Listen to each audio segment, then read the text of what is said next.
Olá, seja muito bem-vindo ao Panorama, um programa da TV Assembleia de Minas Gerais. O tema do nosso programa de hoje é delicado, pouco falado e, segundo quem estuda o assunto, vem sendo subnotificado no país. Estamos falando sobre o suicídio de pessoas idosas, que costuma causar sofrimento nas famílias e um sentimento de que algo podia ter sido feito antes que o pior acontecesse. Com o envelhecimento da população no Brasil, a preocupação aumenta, mas com pouca visibilidade dessa discussão, fica difícil debater políticas públicas para prevenir o problema.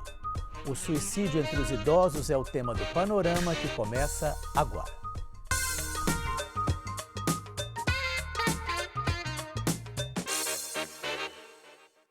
Eu recebo aqui no estúdio a psicóloga Ângela Valentim, conselheira do Conselho Regional de Psicologia de Minas Gerais, e o psiquiatra geriátrico Rodolfo Ladeira, representando a Associação Mineira de Psiquiatria. Muito obrigado, Ângela, pela presença, muito obrigado, Rodolfo, pela presença. Eu queria começar perguntando para vocês o seguinte: ultimamente tem sido muito falada a questão do suicídio entre jovens e adolescentes. Isso tem ocupado as manchetes, preocupado muito as pessoas, e essa questão do suicídio dos idosos é muito pouco falada, muito pouco discutida. Eu queria saber se isso é real, qual que é a impressão de vocês e por que isso acontece. Fiquem à vontade. Ângela, por gentileza. Sim. O suicídio na população idosa, ele tem as suas características diferentes, né? Porque ele não se manifesta da mesma forma que em adolescentes. Dificilmente o idoso vai falar abertamente, né? Ou dizer que ele quer se matar. Essa fala, ela vem de uma outra forma. Geralmente, assim, eu poderia morrer, eu poderia não acordar mais. Então, vem de forma muito disfarçada, né? Não é uma forma escancarada. É difícil para a própria pessoa lidar com esses pensamentos, com essas ideias, e com isso fica subnotificado. Acaba que isso não aparece de uma forma tão clara e tão nítida. O que ocorre que às vezes pode ser confundido como só está reclamando, só quer chamar a atenção, e isso faz com que não seja, né, diagnosticado precocemente ou não seja levado como um sinal de alerta. Pois é, como é que você vê isso? Geralmente quando isso acontece ou quando isso há uma suspeita, isso chega ao consultório, por exemplo, pela família, pelos amigos, ou não chega, fica se sabendo só depois que a situação já ocorreu? O ideal é a gente tentar identificar bem antes, ou seja, ainda nos fatores de risco para poder a gente tentar prevenir, né? Uhum. Então, a depressão é sabidamente um dos principais fatores de risco, ou o principal fator de risco para o suicídio em idosos. E muitas vezes o paciente vai chegar, né, para poder buscar ajuda para a depressão, o que é o ideal, né, ou ocasionalmente vai chegar após uma tentativa de suicídio. Uhum. Só que no idoso isso é mais difícil de acontecer do que no jovem. Por quê? No jovem, até um dos fatores que leva a gente a pensar, a preocupar muito com o jovem e às vezes esquecer do idoso, é porque o jovem tenta muito mais suicídio. Uhum. A cada 200 tentativas de suicídio no jovem, ocorre um falecimento por suicídio. Uhum. Enquanto no idoso, essa letalidade é muito maior. A cada 4 tentativas ocorre uma morte. Uhum. Então, é muito mais fácil o jovem chegar depois de uma tentativa do que o idoso chegar depois de uma tentativa. Então, a gente tem que abordar o idoso antes que isso aconteça. Pois é, essa questão do idoso, as motivações, vamos dizer, é diferente, quer dizer, você colocou aí a depressão, existem outras motivações, outros que levam uma pessoa, e são diferentes de outras faixas etárias, ou geralmente a questão da depressão e outros são presentes em todas as faixas etárias? Tem várias particularidades, né? Então, os transtornos psiquiátricos em geral, né, aumentam essa vulnerabilidade, assim, estima quase 100% das pessoas que tentam suicídio teriam um transtorno diagnosticado ou não. Na maioria das vezes é até não diagnosticado. Não diagnosticado. Tem, mas ninguém descobriu. Sim, a gente tem um estigma muito grande em procurar o psicólogo, né? Procurar o psiquiatra. Então, né, é mais difícil ainda. Então, acaba que a pessoa muitas vezes não procura, deixa de procurar a ajuda que deveria procurar e que poderia salvar uma vida. Uhum. Então, é importante estimular isso. Agora, existem as particularidades envolvendo a terceira idade, né? Até a situação de vida, né? Então, assim, a morte de algum parente Pode desencadear. Pode desencadear, pode precipitar. Então a gente tem os fatores de risco e de repente tem aquele fator que vai levar ali o desespero. E esse desespero é que vai levar muitas vezes a esse ato. Então, o falecimento de um ente querido, né? Desavenças, disputas, né? Discussões familiares também podem levar a isso. Problemas relacionados tanto ao trabalho ou à aposentadoria também podem desencadear. Aquele avô ping-pong que vai para cada vez está num lugar. Sim, ele fica sem referência de qual o lugar dele, né? Então isso pode acabar precipitando, né? A institucionalização também pode ser um fator de risco. Nós vamos falar um pouquinho mais sobre esses fatores. Eu queria mostrar para vocês e para o nosso público também que aqui na Assembleia esse assunto foi debatido na Comissão de Saúde, dentro justamente das atividades do Setembro Amarelo. Vamos ver como é que foi a audiência. A importância da escuta, do acolhimento e da atenção à saúde mental dos idosos foram pontos destacados durante a audiência da Comissão de Saúde, que discutiu os fatores de risco e a prevenção ao suicídio nessa parcela da população, como parte da campanha Setembro Amarelo. Até 2050, os idosos devem representar 20% da população mundial, ou seja, a cada 5 pessoas, uma terá mais de 60 anos. A estimativa é da Organização Mundial de Saúde. Mas com o envelhecimento vem outras preocupações, entre elas o aumento do número de suicídios entre os idosos. No Brasil, a taxa média entre pessoas com mais de 60 anos é 50% maior do que a média de suicídios da população geral.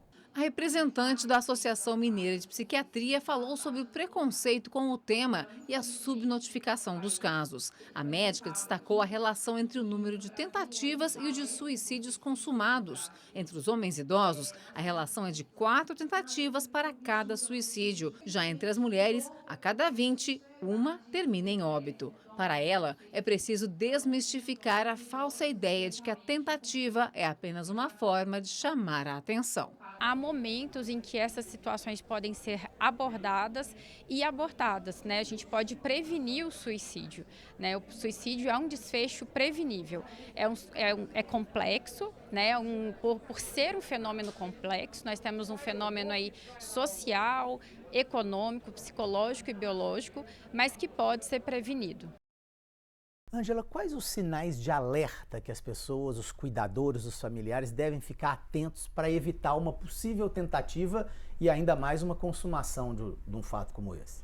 A mudança de comportamento, né? Geralmente o idoso, às vezes ele já tem o hábito, né, de se queixar de muitas coisas. Então, como ele se queixa muito, a tendência é de menosprezar um pouco essas queixas, não prestar tanta atenção, né? Achar, só fica reclamando, reclama o dia todo, queixa o tempo todo, mas tem queixas que são mais endereçadas, né? Que trazem dessa desesperança, né? O isolamento, o idoso que ele tem pouca rede de contato, né? Poucos contatos com amigos, participa de poucos movimentos, todas essas características são fatores de risco, né? Porque às vezes a família acha, só está querendo chamar atenção, né? Está reclamando demais. Mas quando ele traz a desesperança, né? Nas mais diversas formas, é um ponto de alerta. Quando esse idoso está isolado, calado, às vezes pode ter crise de choro também, ou muito ansioso, muito agitado, né? Todas essas mudanças assim, de comportamento são sinais de alerta. Até comprar determinados objetos, por exemplo, a pessoa é um idoso que mora no interior, aí nunca precisa de corda para nada. Se compra uma corda, é um sinal de alerta. Tem que ficar atento. O que ele vai fazer com aquela corda? E como falar com esse idoso, né? Às vezes a família vai ter alguma dificuldade de chegar para conversar, para abordar o tema, mas temos muitos profissionais de saúde, seja, né, na atenção básica, nos postos de saúde, para ajudar a lidar com aquela situação que às vezes até para a própria pessoa, para um filho, né, um esposo, um companheiro, é difícil de abordar o tema e às vezes vai haver a negação, né? Que a pessoa vai ter dificuldade de falar abertamente sobre aquilo. Então, tem os profissionais para poder ajudar nesses momentos. Então, atenção aos comportamentos. Rodolfo, quando há uma tentativa, é um sinal de alerta para uma possível segunda tentativa ou não necessariamente? Sim, é muito é muito frequente em alguém que tenta suicídio em alguém que comete o suicídio já ter tentado outras vezes. Isso, muitas vezes tem aquele mito, né, de que quem tenta não vai querer mais, tipo assim, foi um momento de desespero, passou, acabou. E isso no idoso, a tentativa ela é muito mais letal, por causa da fragilidade do idoso. Então, a chance dele sobreviver àquela tentativa é muito menor do que no jovem. Né? E essa abordagem que a gente está fazendo aqui, conversando, eu acho que é fundamental também para a gente desmistificar o suicídio. E outro, né, que é outro tabu, que muita gente pensa, falar sobre o suicídio vai aumentar o suicídio. Tudo vai depender da forma que é abordado, da forma que a gente conversa. E acho que a gente falar como a gente está falando aqui ajuda até a pessoa que está com esses pensamentos a se sentir compreendida e amparada. Perfeito. Bom, a gente viu que a taxa de suicídios de idosos no Brasil é maior do que a população em geral. Vamos ver alguns números. Segundo reportagem da agência de notícias da USP, a Universidade de São Paulo, a média de suicídio entre os idosos brasileiros é de 7,8 a cada 100 mil habitantes, 47% maior do que a média geral, que é de 5,3 suicídios por 100 mil. O índice aumenta com a idade, é de 8,2 por 100 mil entre os idosos de 70 a 79 anos e de 8,4 por 100 mil entre aqueles acima de 80 anos. E um ponto que chama muito a atenção é a diferença entre os gêneros. A maior taxa é entre os homens idosos, 14,8 por 100 mil, enquanto entre as mulheres idosas o índice é de 2,6 por 100 mil. Rodolfo, chamou a atenção um pouco essa questão da diferença aí de homens para mulheres. Por quê? Os homens tentam mais, ou cometem, aliás, eles tentam mais ou cometem mais, ou as duas coisas? Os homens utilizam muitas vezes métodos mais letais, ou planejam mais esse suicídio, né? Então, por isso, acaba concretizando mais esse suicídio. Além disso, tem um outro fator, né? O uso de substância, principalmente o uso do álcool. A gente vê que cerca de 1/3 dos homens que suicidaram tinham problema com álcool, ou tinham álcool no organismo. Então, o álcool ele aumenta essa impulsividade, reduz a chance da pessoa resolver de forma assertiva os problemas que ela está tendo, né? Então, e aumenta a instabilidade emocional. Uma outra questão que a gente viu ali, Ângela, é a questão do aumento do índice de acordo com o aumento da idade. É a desesperança, é a fragilidade? O que justificaria isso? Esse aumento, né, conforme a idade, ele vai dizer, né, tem vários aspectos, vários pontos, né, que pode justificar isso. O primeiro que nessa faixa etária, dificilmente, né, o idoso ainda tem alguma atividade laborativa, trabalha, né, e já perdeu muitas pessoas, né, nessa fase da vida, principalmente acima dos 80 anos, né, então já está, às vezes, mais debilitado fisicamente, então com um pouco das suas atividades reduzidas, e isso também acaba interferindo, influenciando. Né? Quanto maior a idade, mais aquela sensação de que, será que eu sou útil ainda? Eu sirvo para alguma coisa? Será que eu não sou apenas um peso para minha família? O que eu vou fazer agora? Né? Já morri, tipo assim, eu sou o único da minha família. Às vezes, tipo assim, não tem mais irmão, não tem pai, não tem mãe, não tem esposa. Então, os vínculos sociais já estão mais fragilizados. Então, aumenta, né, esse índice. E fisicamente, né, também, diante da tentativa, o idoso, né, não tem... Está mais frágil para poder o corpo aguentar, né? Dependendo do que for. Bom, entre as motivações que levam os idosos a tirarem a própria vida estão justamente o que a gente já disse, questões emocionais, questões financeiras, e é justamente isso que aponta um relatório da Organização Pan-Americana de Saúde. Veja só. Luto pela perda de companheiros, afastamento dos filhos e amigos, isolamento social, sentimento de solidão, depressão, piora de doenças crônicas, dificuldades financeiras, consumo abusivo de álcool, histórico de suicídio na família e doenças mentais não tratadas. Bom, desse quadro aí, Rodolfo, o que você chamaria a atenção, o que você destacaria, que você gostaria de comentar? A depressão, né, é um dos principais fatores, é responsável por cerca de 30% dos suicídios. E o isolamento social também contribui muito, né, para aquela sensação de desamparo. Os idosos, muitas vezes, no final de semana, sentem mais sozinhos ou nas datas comemorativas. E, além disso, essa solidão também faz com que o idoso receba menos ajuda, porque ele pode tentar o suicídio e não ter ninguém próximo para poder socorrê-lo. Perfeito. Ângela, como é que você vê esse quadro aí? Tem alguma coisa específica que você gostaria de comentar?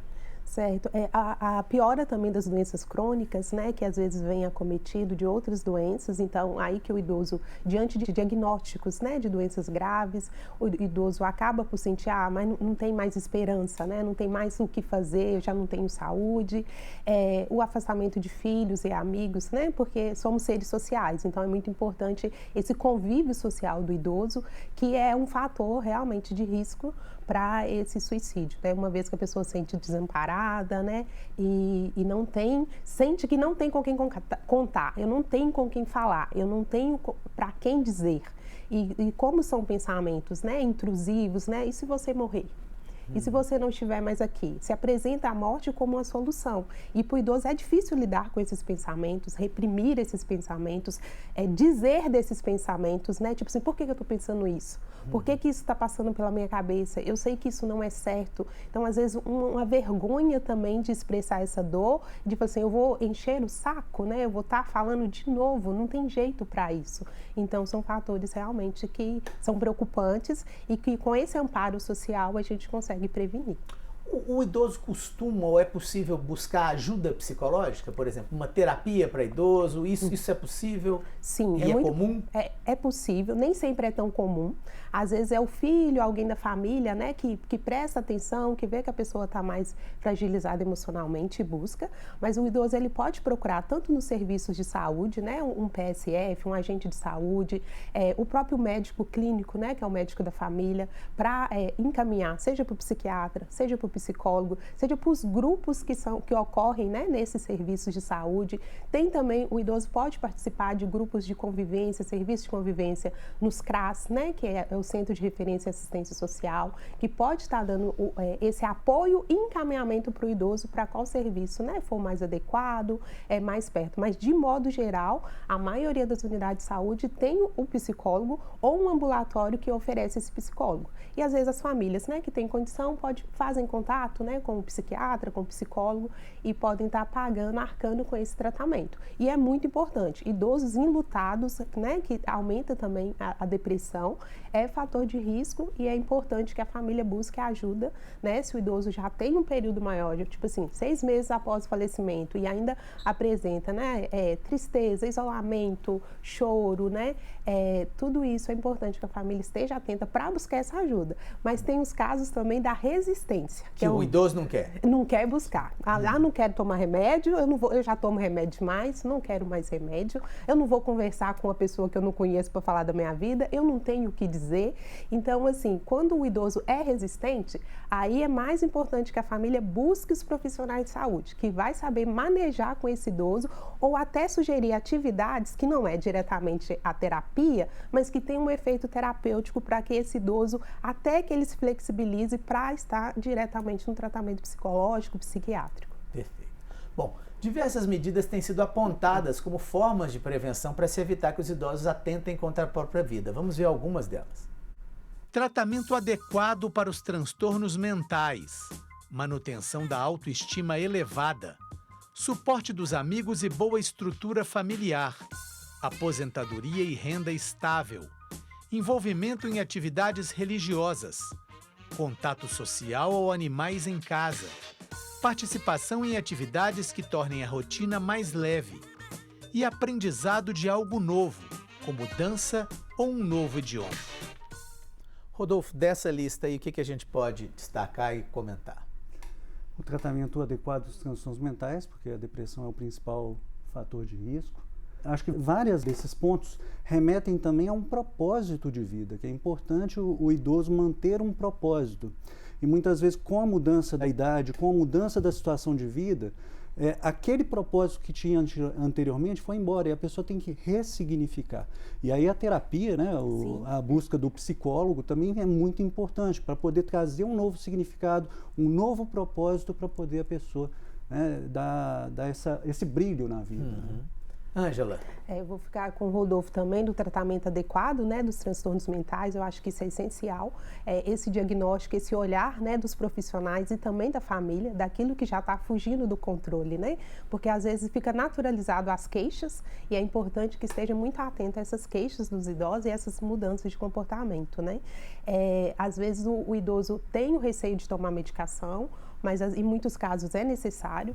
Então, na própria terapia, a gente sensibiliza o idoso dessa importância, né? A gente conversa com jeitinho para que o idoso, né, entenda essa importância da medicação. O processo terapêutico, ele ajuda o idoso a ressignificar tanto as perdas como o momento de vida, né, que ele está vivendo e a criar laços sociais, né, a fazer coisas novas. Então, o processo terapêutico, ele ajuda muito nesse processo, é preventivo e também ajuda a escolher outras atividades terapêuticas para além da terapia. A gente está caminhando para o finalzinho. Eu queria uma última pergunta que os dois falassem um pouquinho, que é o seguinte: e em termos de políticas públicas? A população brasileira está envelhecendo, daqui a 20, 30 anos nós vamos ter um número bastante grande de idosos que vão estar precisando de um atendimento coletivo, embora essa questão obviamente seja individual, mas o que você vê, Ângela, em termos de políticas públicas? O que pode ser feito desde agora para prevenir uma coisa que pode vir aí para o futuro? A redução do estigma, ou seja, falar sobre o suicídio, falar sobre a depressão, falar sobre onde buscar ajuda, né?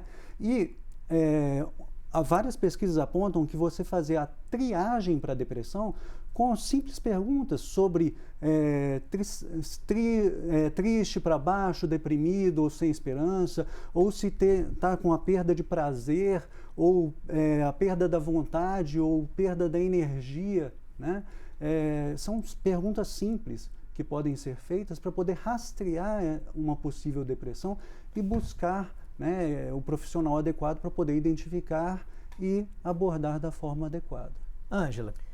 Em políticas públicas, a gente já tem muitos serviços, só que às vezes o idoso não acessa ou não tem conhecimento. Então, essa divulgação das políticas já existentes, né?